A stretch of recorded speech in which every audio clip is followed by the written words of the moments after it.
pagi hari ini kita melakukan pertemuan antara pimpinan dengan staf Diskon Putih.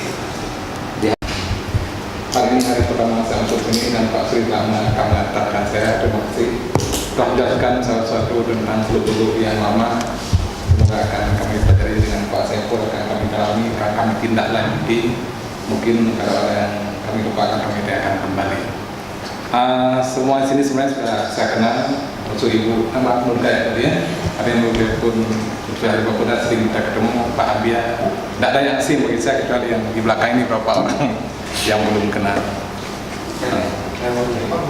Kita akan bekerja dengan baik di sini sebagaimana semasa Pak Sukri dan Pak Iskandar. Kita jangan lagi tenggelam ketika infocom dulu ketika kami. Alhamdulillah kemarin saya dipercayakan kembali untuk menjadi sekretaris kepada kantor yang terbaik.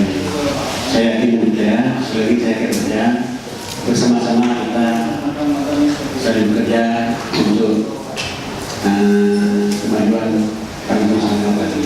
Barangkali demikian sebagai perjuangan saya. Jadi perasa maaf bila saya. Assalamualaikum warahmatullahi wabarakatuh. Informasi ini dipersembahkan oleh Dinas Komunikasi, Informatika, dan Statistik Kota Banda Aceh.